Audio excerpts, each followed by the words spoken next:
بس کے اود فطرتم نادر نواست، بس کے اود فطرتم نادر نواست، ہم نشیں از نغم امنا آشناست۔ بس کے تکرار کثرت، اود ساز بربط، فطرتم میری فطرت، نادر عجیب کمیاب نایاب، نواست آواز ہے، ہم نشیں ساتھی دوست، نغم ام میرا کلام میری شاعری میرے گیت،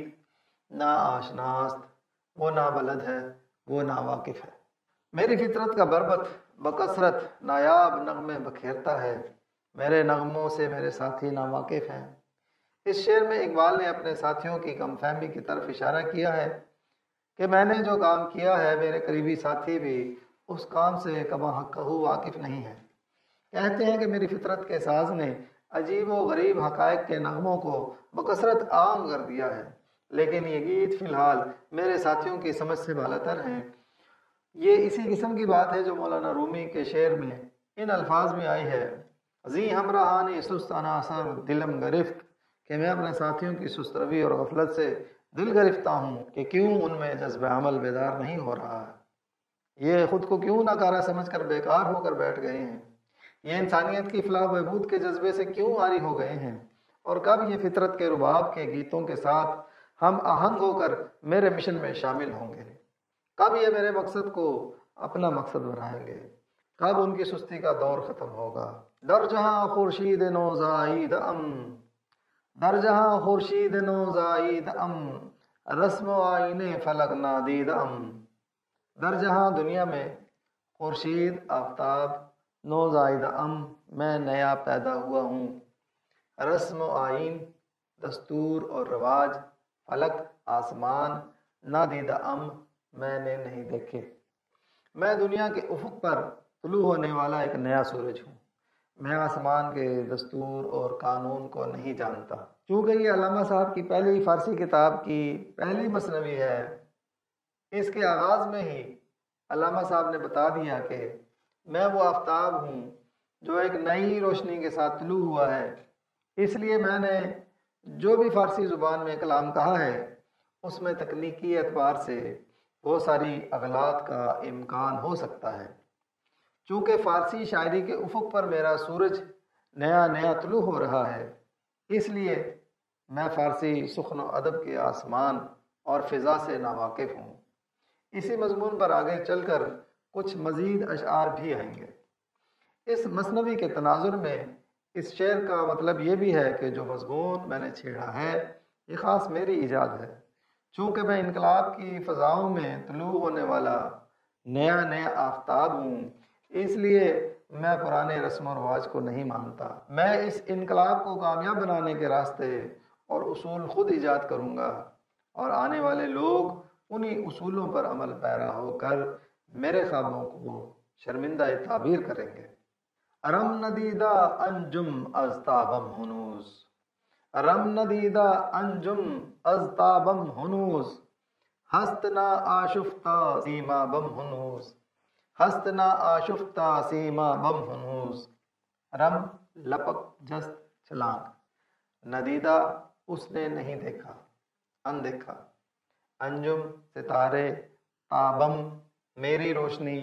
ہنوز اب تک، نا آشفتہ بکھرا ہوا نہیں ہے، سیما بم میرا پارا، ستاروں نے اب تک میری روشنی کی لپک نہیں دیکھی، میرا پارا اب تک دنیا میں نہیں بکھرا۔ فکر کے لحاظ سے میری روشنی ایسی ہے کہ جس کی لپک ابھی تک ستاروں نے نہیں دیکھی، جب میری روشنی ستاروں تک پہنچے گی تو اس روشنی کے سامنے سب ستارے باندھ پڑ جائیں گے،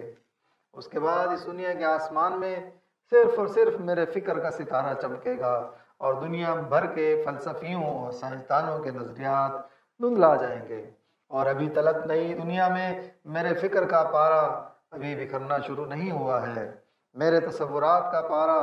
جو ہر سیماب سے وزنی ہے، یہ زمین پر موجود سب نظریات کو اپنے وزن سے مغلوب کر دے گا، اور میرے پارے کی تابندگی کے سامنے دنیا کی ساری چمک دمک بے نور ہو جائے گی، اور عنقریب یہ جہان میرے توحید کے نغموں سے معمور ہو جائے گا۔ آسماں ہوگا سحر کے نور سے آئینہ پوش، اور ظلمت رات کی سیما پا ہو جائے گی۔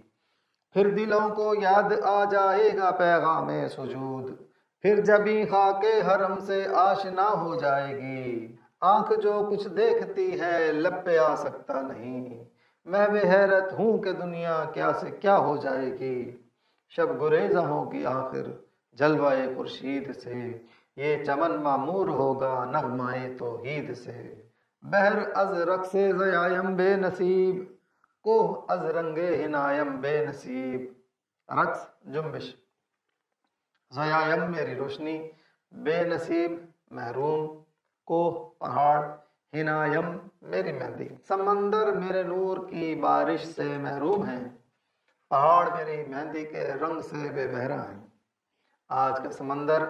میرے افکار کے چاند کی روشنی سے محروم ہے، اس لیے اس میں جوار بھاٹا پیدا نہیں ہوتے اور اس کی لہریں جوش و خروش سے آ رہی ہیں،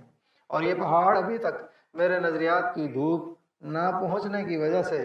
حنا کے رنگ سے بے بہرا ہیں۔ ایک وقت ایسا آئے گا کہ جب میرا نور بصیرت سمندروں سے ٹکرائے گا تو اس کے وفور سے سمندروں میں عظیم جوار بھاٹا اٹھیں گے، اور اس میں جوش پیدا ہونے سے، اس کی لہروں میں ہیجان پیدا ہونے سے طغیانی آ جائے گی، اور ان پہاڑوں پر جب میرے فکر کا سورج طلوع ہوگا تو اس کی روشنی سے ان پر حنائی رنگ چڑھ جائے گا، جس سے دنیا کی خوبصورتی کو چار چاند لگ جائیں گے۔ گلزار ہست بود نہ بیگانہ وار دیکھ، ہے دیکھنے کی چیز اسے بار بار دیکھ۔ آیا ہے تو جہاں میں مثال شرار دیکھ، دم دے نہ جائے ہستی ناپائیدار دیکھ۔ کھولی ہیں ذوق دید نے آنکھیں تیری اگر، ہر راہ گزر میں نقش کفے پائے یار دیکھ۔